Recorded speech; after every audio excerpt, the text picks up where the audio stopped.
Always. Oh shit. No one likes a hungry, angry gator.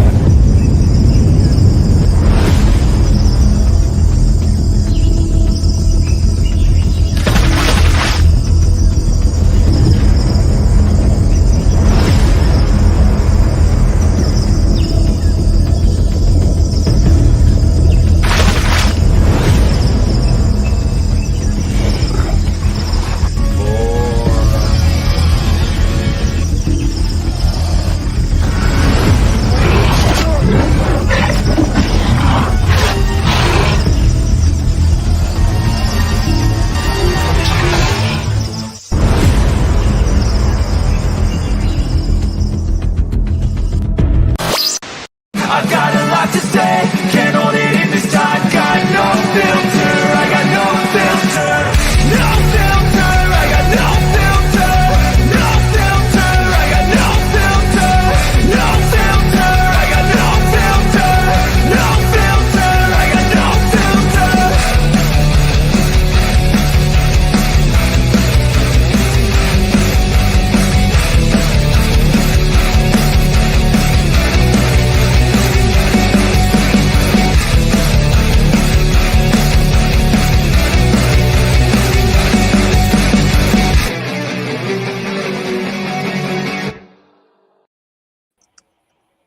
Okay. Beginning of it, Shane.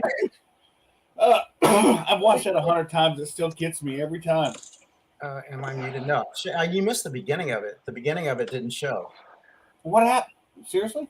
Yeah. That's what didn't you see me doing like this? I'm like, Oh. What the hell? hey, Mark. Oh. Hello. Why didn't it show? Seriously, the best part of the whole intro didn't show?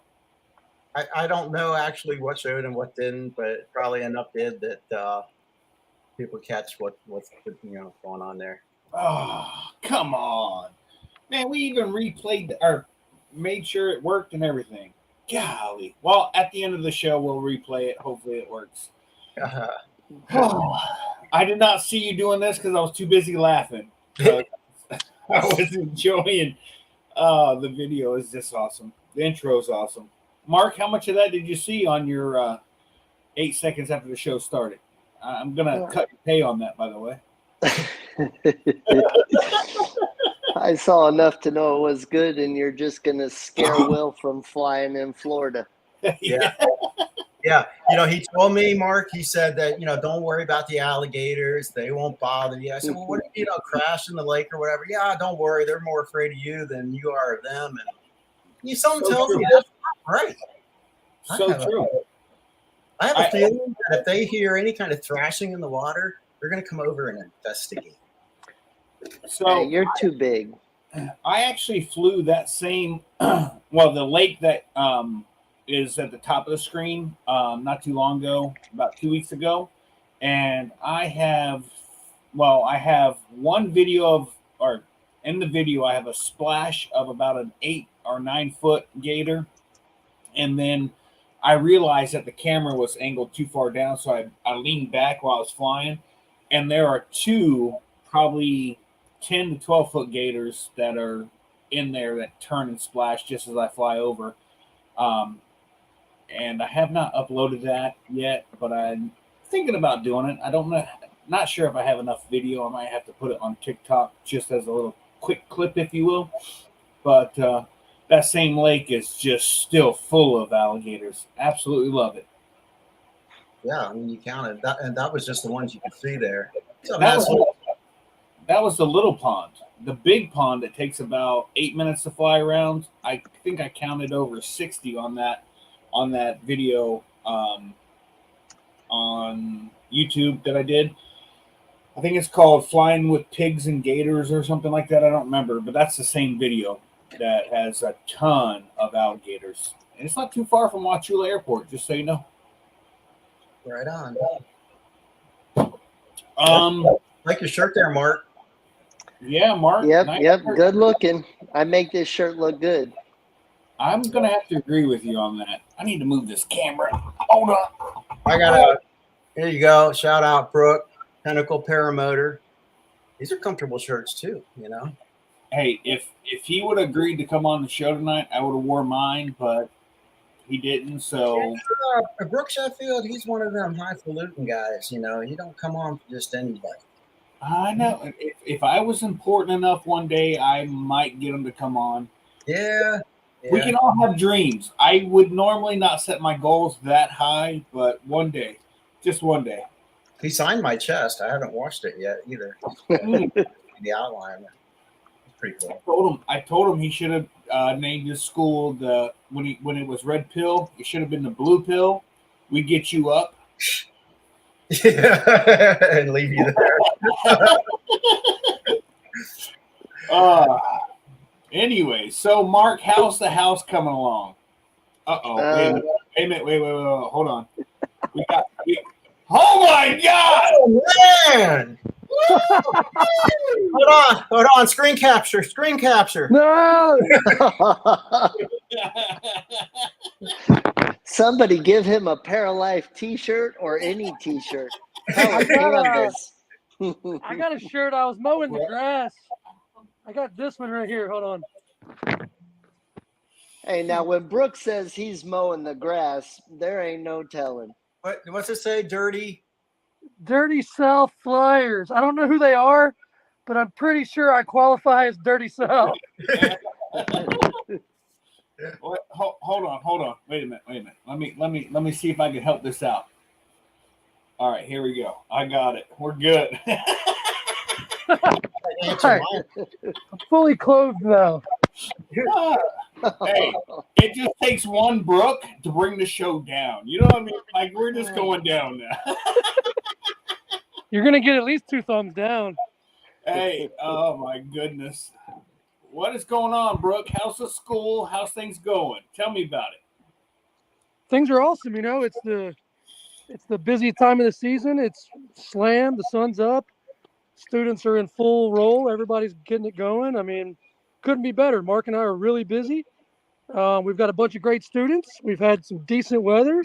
We've had some awesome flights. And, yeah, it's just been amazing helping people get that same feeling that we all got the first time that we went up. Yeah, really, things are awesome. And we've got some big news coming up. I don't want to jinx it yet, but there may be the purchase of a private airport happening soon. Uh-oh.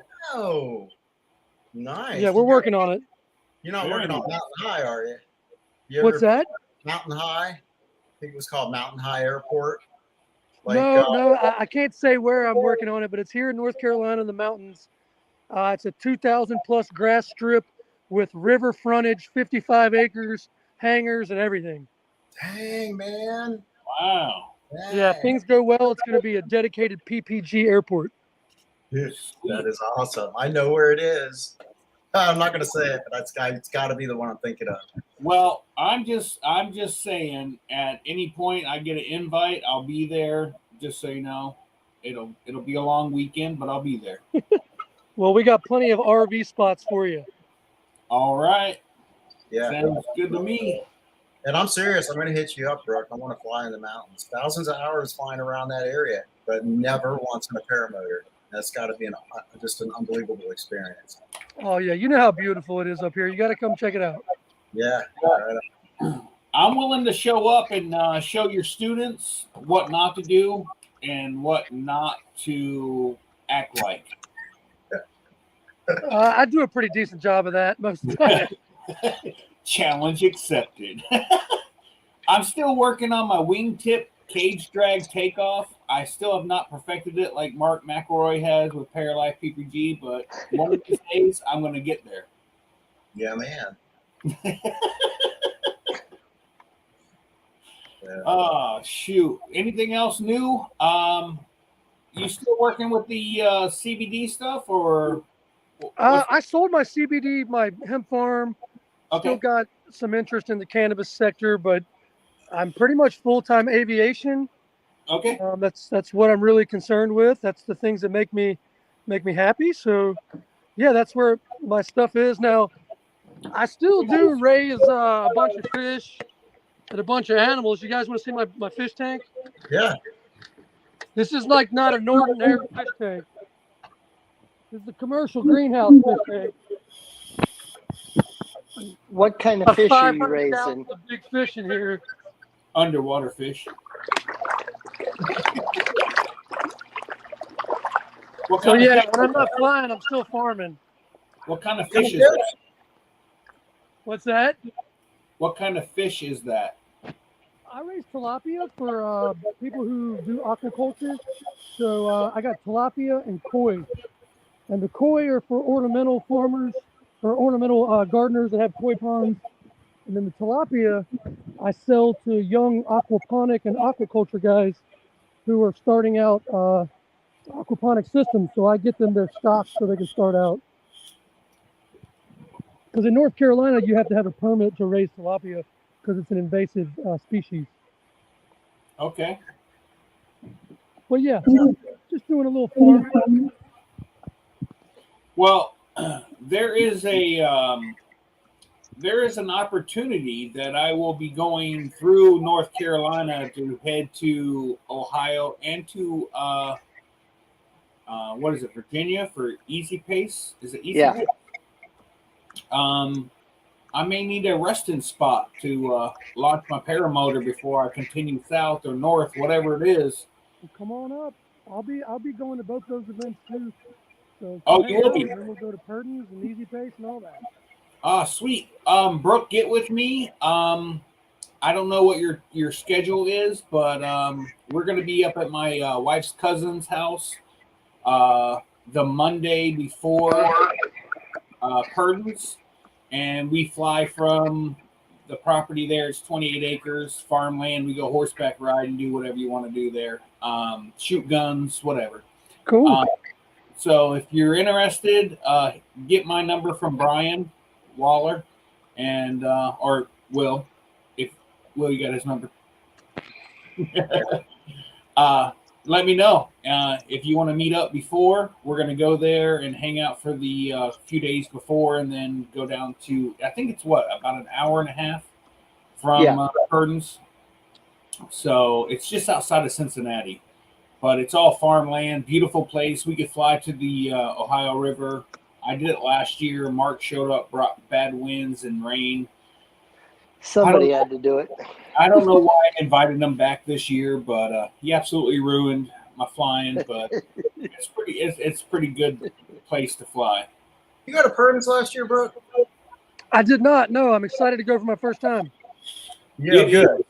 That was my first time last year, and you missed the right one. Hey, Okay. I will tell you, Brooke, this is my by far favorite place to fly. It is, the scenery is like no other. You can within 3 minutes leave Ohio, cross the river, and be in Kentucky. There's a racetrack. What's the racetrack called, Mark? I don't know. I forgot. I asked the old guy. Never mind. Moving on. There are soybean. Well, last year, what was it? Soybean and corn. I'm talking for 25, 30 minutes, you could just go one direction and just hit nothing but soybean or cornfields. It's the most absolute amazing place. You can climb over mountains, or I'm from Florida, so everything bigger than 5 foot's a mountain. Whatever, rolling hills, whatever. It is so diverse on landscape. It's amazing. So like I said, Brooke, if you're interested in showing up early, let me know. I got plenty of room. I've been given the go-ahead by the owners, and we're ready to rock and roll. Looking forward to it. Yeah, man. So moonshiners, right? Oh yeah. Okay. Yeah. Oh, Brooke, you're going to Moonshiners? Yeah, Moonshiners is just down the street from my hangar in Johnson City, so it's kind of just another home base for us. I like the view of Moonshiners. I'm not hating on it. It's just really hard to foot launch from. I did foot launch from it. I did get. Is that what you call that? Well, I'm Foot butt. Foot butt. I tried to blow my prop and everything that attached to my butt, but I didn't. So I had a good time. It's just really hard for foot launchers. Trikes are a different ball game. We had really switchy wind. You know, if that fly-in, I remember half the fly-in, half the field was set up going one way, half the field was set up going exactly the other way at them. Yeah. I mean, that wasn't an easy one for anybody, really. Is that normal for that site, or was that an anomaly, or kind of? You know, I wouldn't say it's an anomaly, but I mean, typically up here in the mountains, you'll sometimes see those winds just roll and switch. It just depends. That thing is in a big bowl. Right. And if you look at that valley, it's a tight valley. It's not big. So any wind that's coming in there can really change and turn pretty quick. So I'm hoping it's a little easier this year, but I would say that is like typical textbook mountain air. And so I'm kind of used to that even at my training facility sometimes. Right. Well, it's a good experience if you can learn to fly there. You can fly Yeah, it anywhere. takes a little bit longer to learn to fly here, but it definitely it makes you appreciate Florida and the beach.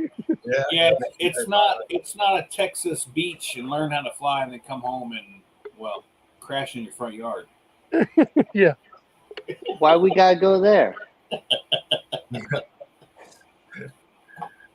Mark's like, I showed up on as a friend and you're just gonna beat me up while we're here, huh? Yeah, pretty much. Oh hell. So Mark, how's the house coming along? The house is lovely. They sodded the yard today. They finished up all the cabinet work today. So we close next Tuesday. Oh, So it's going pretty good. so what Mark is trying to say is he's going to need about 6 guys with pickup trucks to show up to help him move from one house Nope. to a kitchen. That is definitely not true because my wife buys everything brand new. So I'm not moving nothing but my clothes in my toolbox. You might be left behind, just so you know. Well, I got that room over the garage. I got a 350 foot of air conditioned storage space for my paramotor crap. Wow. So Well, I'm good. man. Well, you could move in with Mark. He wouldn't even know you were there. Yeah, I know, right? What? I don't care. I'm not too proud. Hey, Brooke, what do you think about this drone stuff that's going on with the FAA? Yes. What are your thoughts on it? You know about I mean, you know, I've got some mixed thoughts. I don't think that we should. I do know we need to protect our sport. We need to protect the air for ultralights in general, for non-ADSB guys. I think it's time that the FAA opens up the possibility for us to use ADSB if we want to. Now, if you read the USPPA's position on this, they kind of say that they don't want ADSB to be involved with us.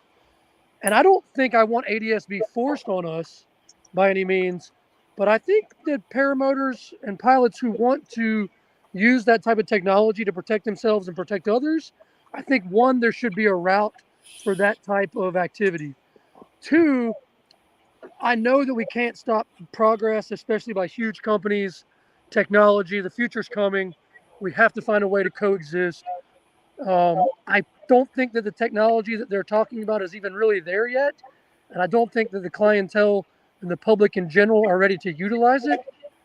But the sooner the better that we tell them, no, but below 500 feet and below, it should be protected for ultralight pilots who are definitely not looking behind their backs. So I don't want anything to go through that would stop us from being safe in the sky and being protected. But I know that the future's coming, and I know that technology, it really can't be stopped. So we need to band together. We need to get our comments and make our voice heard. But I think we're going to have to find ways to coexist instead of trying to just shut the door to them. And I hopefully we will see ADSB be more affordable and allowable for regular pilots. I also don't think, I think those drones should have the capability to fly higher than 500 feet. I don't think the regular population wants drones zipping over their heads at low altitudes either. So I don't know. Again, I just want to be safe up there. I want to be able to continue the sport. And I just don't want to get run over by an Amazon, delivering some ridiculous package to somebody. So, Toilet paper to someone. which is funny because we just almost worked with Amazon to do a commercial for them, which they wanted to deliver a package to a really remote area, and they were thinking about using paramotors to do it for the commercial. But the rest of the commercial was all drones. So it's kind of like, well, we actually don't really like what you're doing. So. But I'll take that Amazon wing. Yeah. Oh man. Well, I've got. I completely agree with you as far as it's very hard to stop progress and get in the way of corporate America. Something as big as Amazon sure carries a lot of weight. But I'm resistant to any kind of change, and it's at the very least, I want them to meet the resistance. I want them to know that, hey, that this isn't just going to go and not going to affect. People aren't going to notice it. We're going to notice it, and yeah, we can use the ADS-B in to see other, aviation activity in the area, but the ADS-B out is going to be the Achilles heel, I believe. Well, I mean, we are legally allowed to have it now. It's The just end. not affordable. The end. But No, not we can have the out as well. really? Yeah, we have. It's a process you have to go through. I've looked at it. I've spoken with Harley about it. But there is a very specific process where you have to get an N number for your paramotor. Oh, yes, that's right. That's right. Okay. I mean, so there is a process, but it's not streamlined and it's not affordable. It's quite an odd process.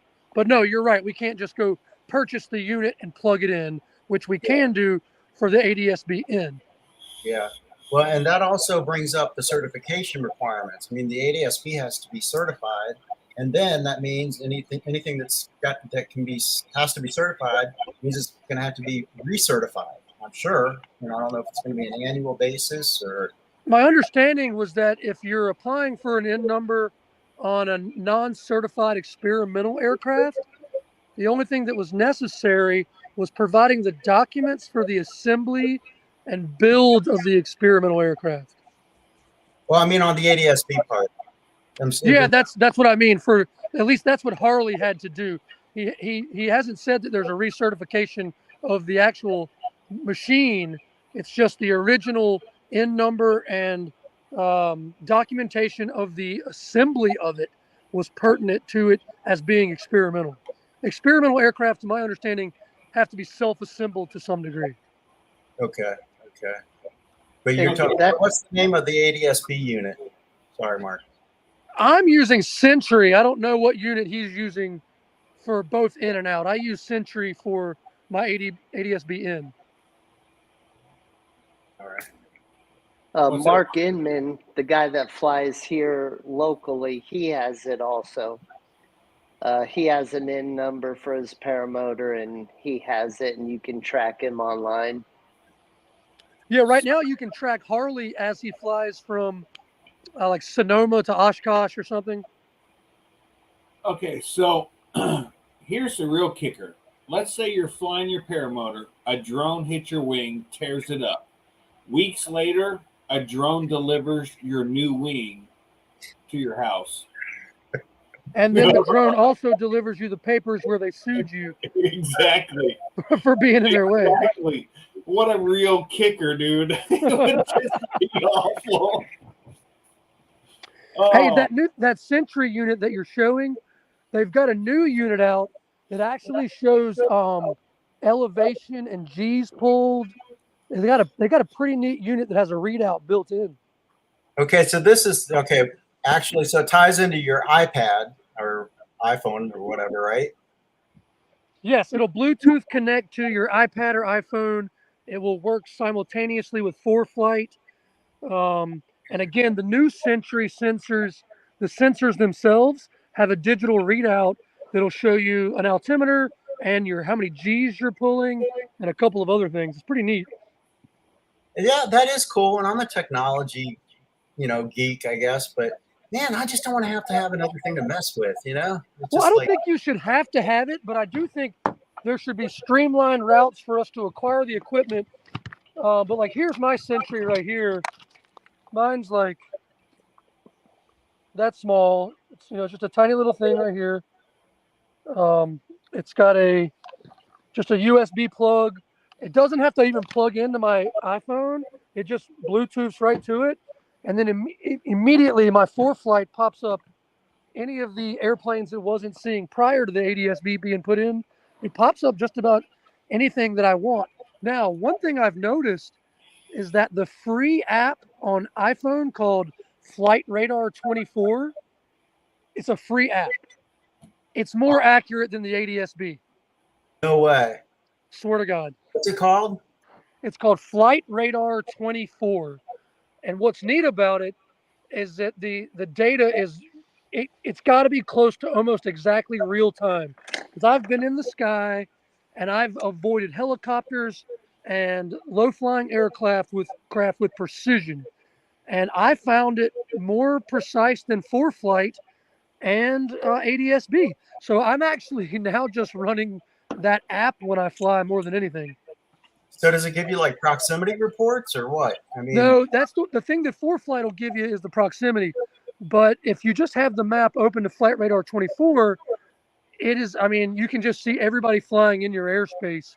What's also neat about it is you can hold your phone up to the air and it will see a plane via your camera and immediately identify it, tell you who it is, where it's going, the speed, and everything. that's freaking, I don't know, kind of creepy. Yeah. Well, I have found it to be the cheapest, most reliable, easy way to check airspace while I'm flying it. And it's free. You don't have to buy ForeFlight for $100 a year, and you don't have to buy the $400 Sentry unit. And there's also, if you read the fine print on the Sentry, it says that ADS-B-in does not work complete unless it has ADS-B out with it. Huh. So, again, I'm surprised that the free application I downloaded is probably as accurate, if not more accurate. Look at Atlanta, man. It's saying it's a 14-day free trial. Is it Flight Radar 24? Is that what you said? Yes. Yeah. Flight Radar 24. Yeah. Okay. I just downloaded it, and I'll give that a shot hopefully this weekend. Now, one thing to remember is it's going to show all the calibrated altitudes in MSL. So while you're flying, you'll have to do an AGL math problem unless you're using MSL instruments. But I use an MSL and an AGL altimeter while I'm flying, so I don't have to do the math. But yeah, just so you know, their readout is in MSL. Freaking wild, man. Look at that. You can click on any one of these. Yeah. There's your new wing coming, Shane. Yeah. Not unless Mark's buying it for me. Oh, it'll tell you where the Negative. plane took off, where it's going. It'll show you its track record, where it's flown. Sometimes they'll show you who's owned it. I almost got ran over by a helicopter once, and I was able to get the tail number, the company, call the company, get the pilot on the phone, and have a Dang. conversation with him. Hey, if you were flying this plane, you wouldn't need ADS-B. I mean, how could you miss that? Yeah. But yeah, that's a really cool app that we tell all of our students to check out. And again, if you guys haven't checked it out, it's really good. Yeah, I've never seen this before. That is really, I've heard of apps that did this, but it's the first time I've actually seen it in action. Yeah, the cool feature is while you're outside, open up the app. In the top left-hand corner, you're going to see the letters AR. If you touch the AR, it'll activate your camera. And now as you scan the camera through the sky, it'll pick the airplanes up through the camera. Nice. Yeah, it's pretty cool. Actually need that for when I'm flying out the compound, because the FIT, the student pilots love, and I mean love, not only to go by once, but circle back around 2 or 3 times to see how close they can get to us. Now, my question is, who's at fault at that point? I didn't hear the question. So when we're flying at the compound, you'll get student pilots from FIT, from the Melbourne the Melbourne Airport. They will take off there. They'll fly to compound. They see you as a paramotor pilot. They will come by once, twice, 3 times. If something happens, who's at fault there? They've obviously seen us. That's why they circled back around to come back to check us out. And I've had them wave at me, act like they didn't see me. I've diverted my route and lost altitude where they dropped altitude when I dropped altitude, just to see how close they can get to us. Who's at fault? Well, first of all, nothing happened. But I mean, I know, you can't come close enough to another aircraft. You can get as close as you want, but you can't get close enough to cause a potential collision hazard. So, I mean, you're not doing anything. You're not interfering with them, and they're going out of the way to interfere with you, is what it kind of sounds like. It's exactly what they do. So what I've been doing is catching tail numbers and then meeting them at the Melbourne Airport to have a conversation with them. I go in person. It's on my way home. Yeah, I mean, if someone's operating a fixed wing within the vicinity of a non-fixed wing soft glider, I would maybe tend towards thinking that they may be operating in a hazardous fashion. If they're flying close to non-fixed wing, knowing that could really damage our ability to manipulate the glider and pilot, if they continue to circle you, and that's hazardous operations towards another aircraft, kind of. It has happened to me, I would guarantee you, a dozen times, if not more than that, where the same plane has gone within, I've had them as close as 100 feet from me and continue to circle back around and do it again 2 or 3 times. Yeah, that's just being careless. And they're student pilots, you said, right? Yes. So, yeah, I'd definitely be talking to their instructor. And I have. I've had 3 conversations with the instructor out of Melbourne and let them know that I'm not interested in dying because they want to be stupid. And I've showed videos to him, and he's been very apologetic and would talk to them. But the very next weekend, you got a whole new pilot, a whole new I want to get as close to you as I can kind of situation. And it's the only time they leave you alone is if you're under 500 feet. They will not drop below 500 feet to circle you, if you will. Shouldn't be circling you at all. I mean, we're talking pass me by, and within 2 minutes, pass me by again. 2 minutes, pass me by again. That's circling. I agree. 100% circling. Consider yourself circled. Exactly. And I'm the jerk. See what I did there? Circle. And I'm Jerk. the jerk. Oh, I see what I did there. I gotta check the door. I'll be right back. Mark, I'm sorry I cut you off earlier. I hope you remember what you were about to say. No, that's all good. Don't leave us hanging, man. Oh, no, I don't know. That was a couple minutes ago. I've already reset.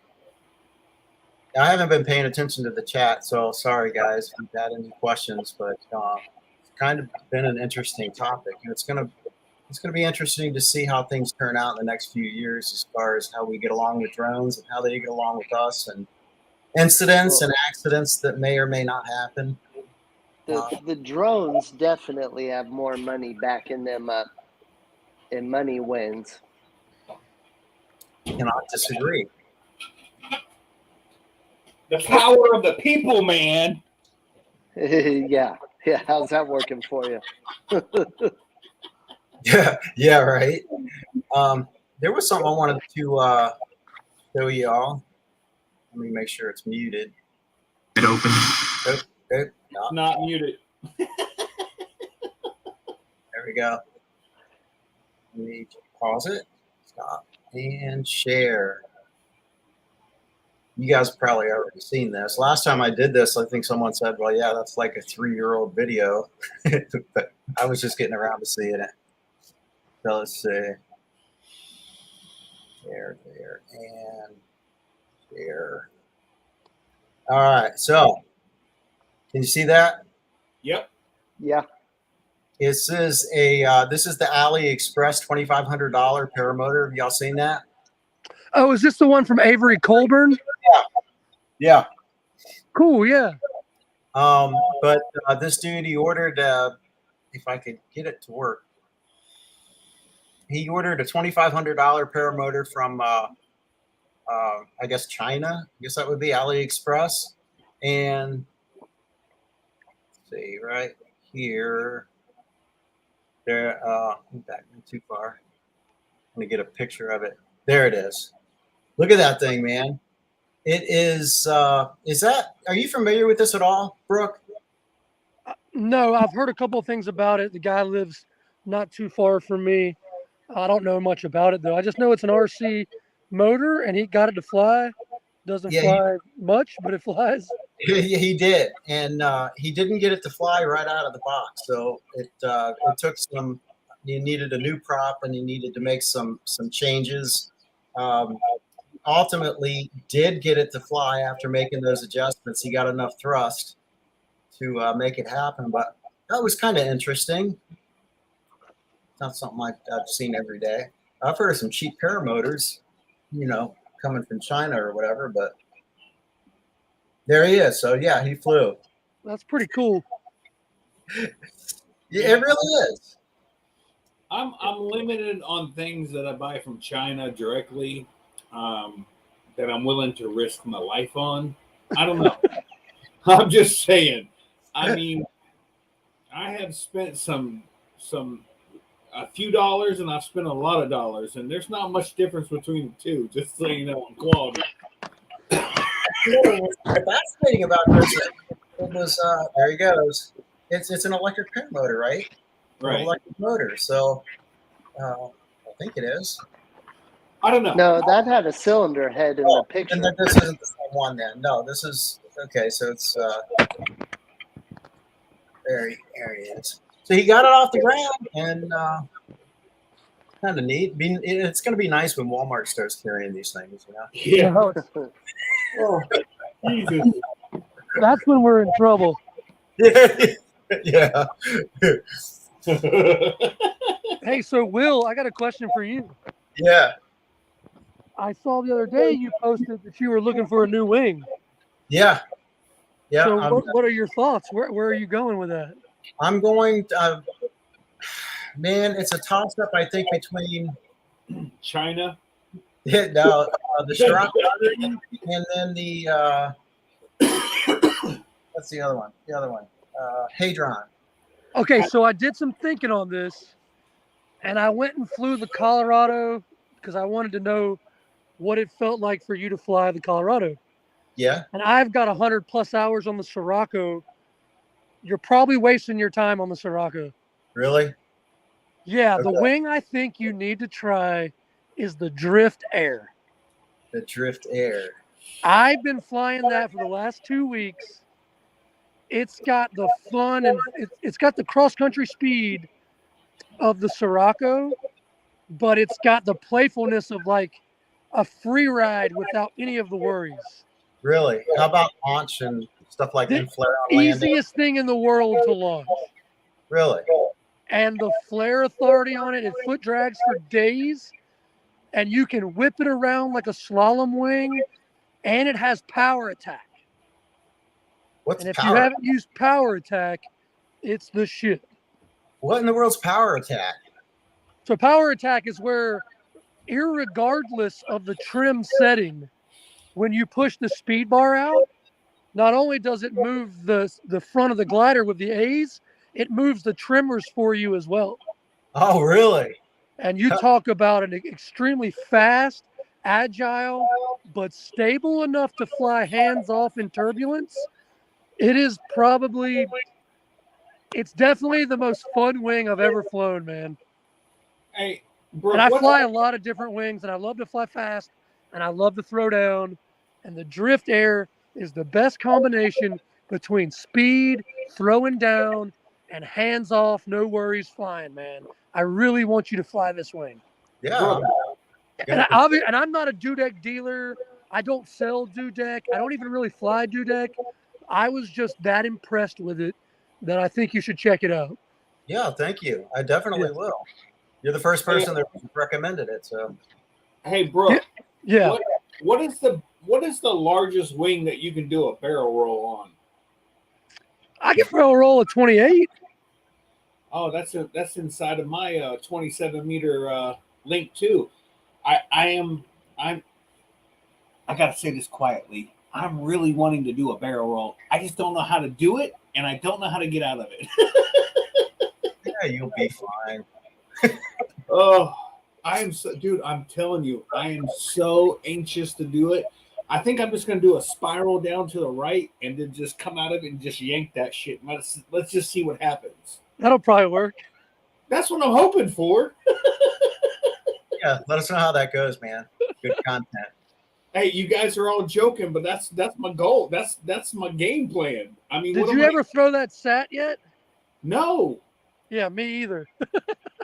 no. It's not that I didn't want to do it. I didn't have the opportunity. It did the time frame didn't work out.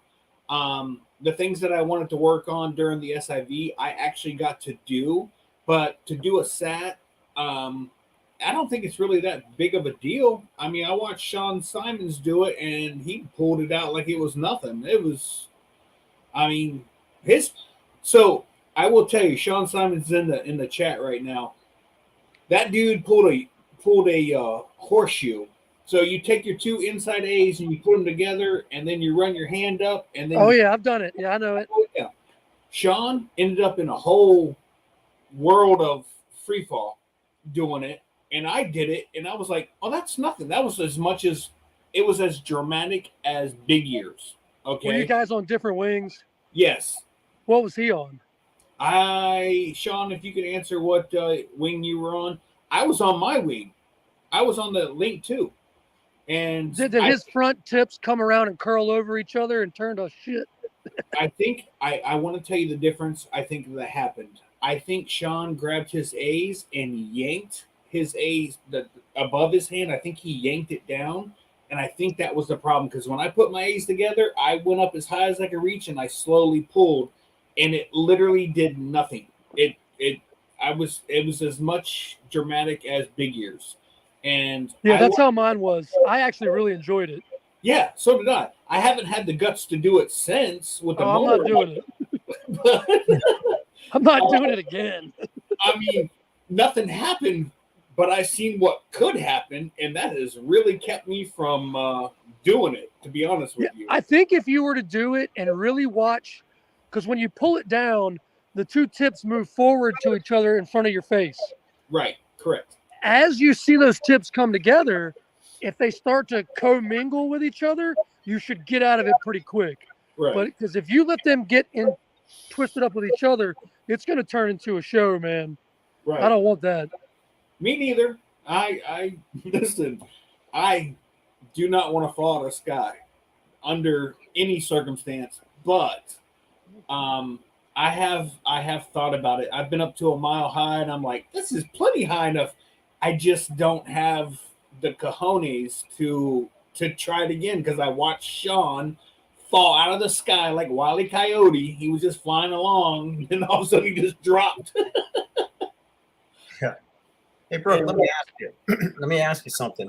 I did my first barrel roll a couple weeks ago, and I did two that same flight. Haven't done it since, and but it just so happened that I was doing some wing overs and conditions were right. I was in the right mood, music, all that. And music.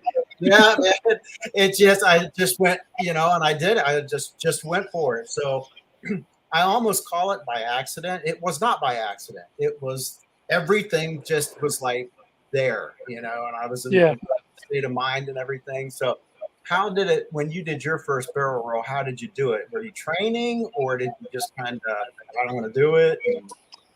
So I went to my first SIV with the intention of learning all the regular maneuvers. But at the end of it, I just wanted to throw like big wing overs.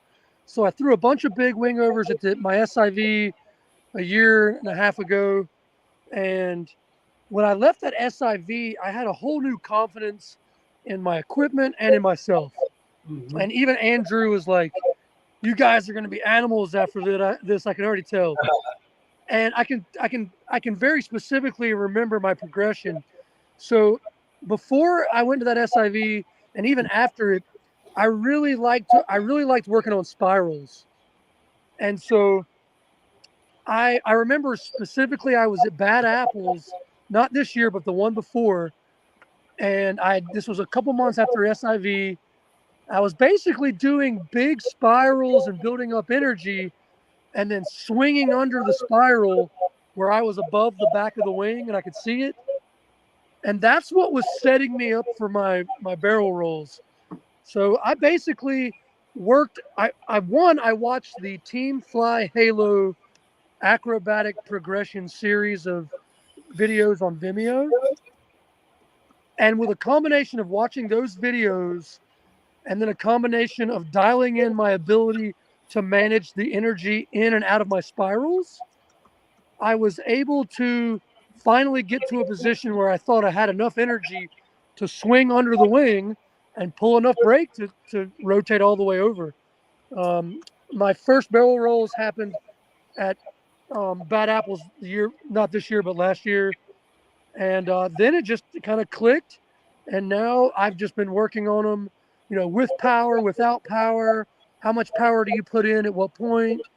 I typically drop power at about 12 o'clock now, so I can drop real hard under the wing and gather more energy.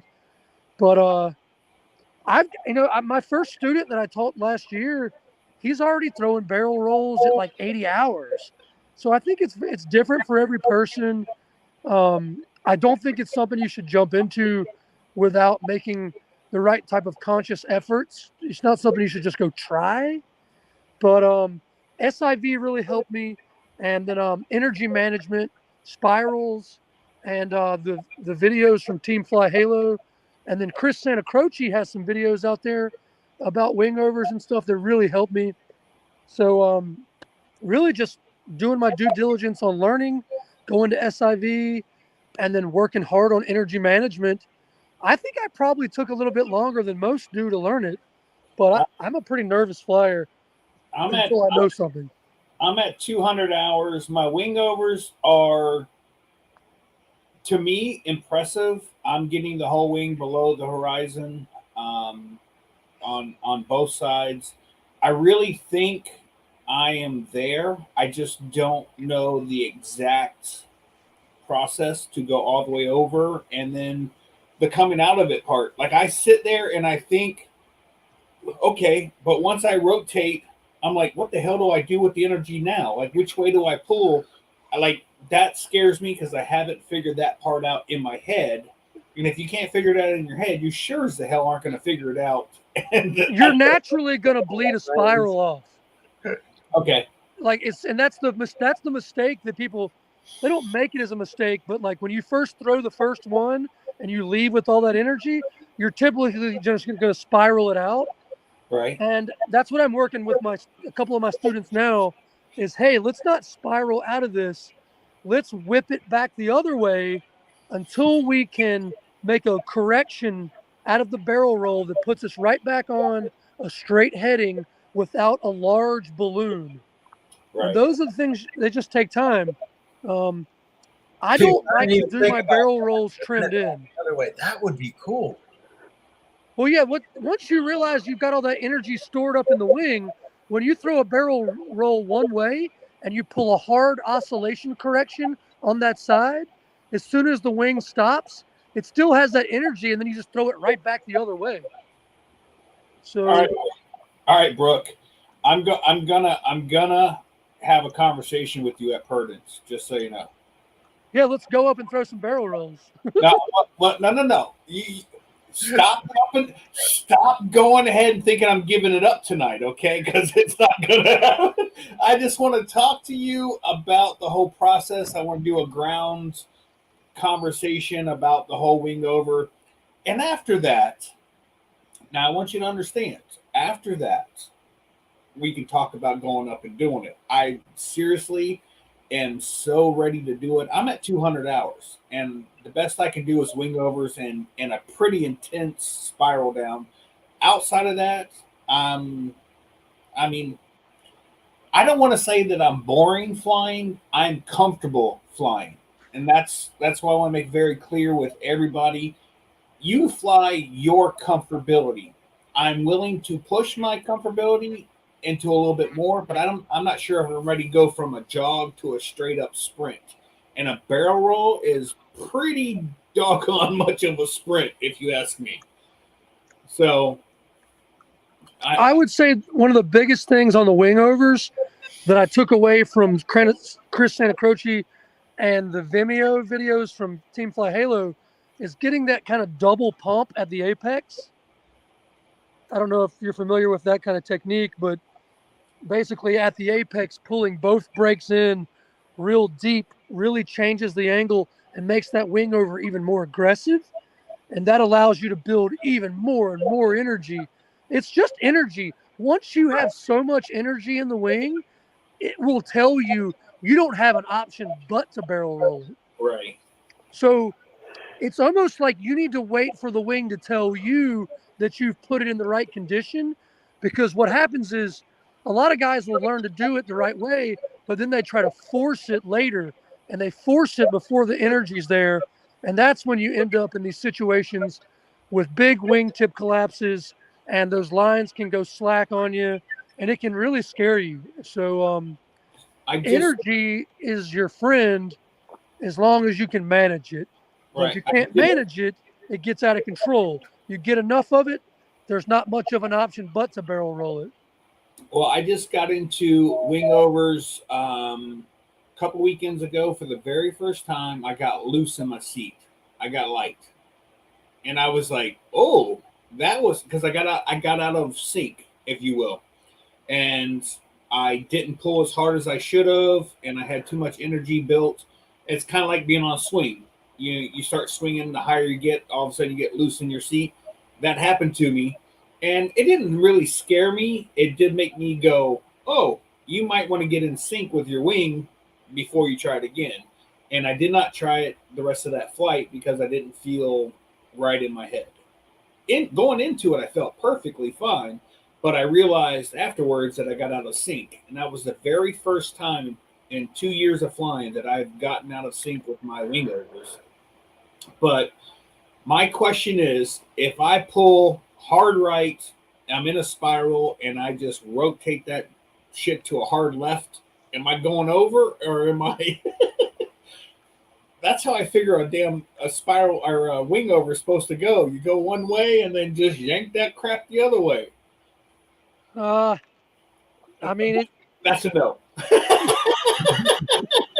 It's a yes or no question. No. I would say this: if you can get yourself in the position where you're up above the back of your wing and you're above the horizon, and you're about to swing under it, that's where I begin to think about how I throw the barrel roll. I don't ever actually throw it from the spiral. I use the spiral sometimes just to build up the energy so I can drop under my wing and then throw it over the top. Okay. Really cool. But again, I wouldn't say that I'm qualified to be instructing people Right. on that. No. It's my personal experience. I am asking you just as advice not to take literal, and not to apply. I'm just simply, I have no idea how to get into one and or how to get out of one.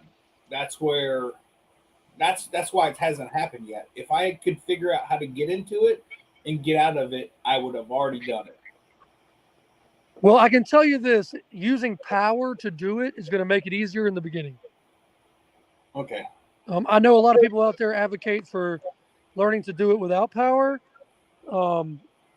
I'm a really big guy, and I find that I have to use full power to make my barrel rolls complete. That's what I use. Well, I can tell you on a Nuvik Link 2 27 meter with my PAP Moster 185 weighing 210, I am not on the heavy end of that. I'm in almost the middle of the weight limit. So I think I need a smaller wing to help me get up and over. What's the loading? What loading are you on your wing? I am what? Pap is what? Like 62 pounds or something, and I'm 210. So there's 270. And Mark, what did we figure that out as before? I think it went up to 3. The top end load was 325 or 330 or something like that. So I'm only sitting at like 260, 270 on that motor with everything. Yeah, see, I fly 300 pounds all up, and I fly 19 and 20 and 24 meter wings, so it's definitely easier for me. I'm gonna have to borrow Will's wing is what my understanding is. You can fly that, no problem, man. No Yeah. problem. Well, hey, listen, if Brooke is flying at 300 all up, I'm sure. I don't know what 18. What are you flying, Will? 23, Mac Para. Oh, dude, I got that all day long. I'm ready. Oh yeah, I fly a 21 Colorado when I fly it. Golly. Yeah, that's what I should be flying now, I think. Yeah, you should definitely be on a 21, Will. No Yeah. doubt. Will, maybe you ought to just give me that 23 and buy yourself a 21. Yeah, well, I told you we'll work something out on trade. Yeah, You need to try a 20 meter drift air, Will. Are there calculations kind of the same? You know, they're so 20 versus a 23 as far as the scale. Do you know? I can look at it, I guess. What's interesting is it seems like some of these higher performance wings, like the free ride, for instance, I'm in range on a 19 meter free ride. I'm actually under the high end. So, yeah, some of the wings have different loading characteristics for these more advanced wings seem to tolerate more. And if you look at the Drift Air's website, you'll notice they have two different settings. One is for a regular pilot, and one is for an experienced pilot. Huh. And so on the 22 meter, I could actually drop down to the 20 meter Drift Air and still be in range for an experienced pilot. That's interesting. But at the same time, I'm overweight on a 24 meter Sirocco by 30 pounds. Yeah, see that they're not the same. You know, their scales are slightly different there. And that's why, for a lot of people out there, they don't realize that you can't just look at the size of the wing. You got to look at what the manufacturer's loading, specifics are, because that's really where you're going to find out if you're safe, if you're in range, how dynamic the problems are going to be if you have problems. But I don't like flying overloaded on any wing. I'd rather step up to a higher class wing that I'm loaded correctly for than trying to overload a B glider just so I can get more performance out of it. Yeah. Hey, real quick. Walter, who I haven't seen in forever, is in the chat tonight. So I just want to say hello, Walter. Missed you, sir. I've noticed you haven't been there or been here. Been anywhere. Oh, yeah, Walter from down under. Mhm. Yeah. Hey, listen, we got about a minute left of the show. Man, any thoughts? Anybody want to say anything real quick before we go? I want to tell everybody to be safe. Yes, sir. Just be safe, man. We have lost some amazing people this year, and I'm saying that to myself. Be safe, everybody. Let's be safe. Brooke, where can we find you? What your school is? What? Give me some info. Yeah, I mean, you can find Mark Honeycutt anywhere. He's my business partner. Find Mark Honeycutt, Mark and Elena Honeycutt on YouTube. You can find us at pinnacleparamotor.com. Or you can find us here in Western North Carolina and just come hang out with us. Hey, All my birds love the noise. so Hear that? Brooke, I will tell you, there have been several people I have looked up to as, I guess, as a fan, if you will, on YouTube, and the people that I have met have been less than desirable, if you will. I have had several chances to meet Mark, and I refuse to because I love the guy. I think he's an awesome pilot. Him and his wife are freaking awesome, but I refuse to meet them because I don't want to be disappointed. And everyone tells me that he's an amazing guy. His wife's amazing. And one of these days, I'm going to have the courage to just go up and meet him.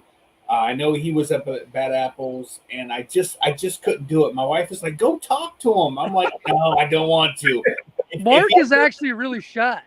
Yes, I got that too. I go, but if he turns out to be a jackass, it's just going to be another guy that I don't want to talk to. No, dude, Mark is like, he's the opposite of a jackass.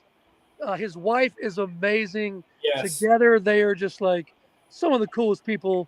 I'm very lucky and happy to be working with them.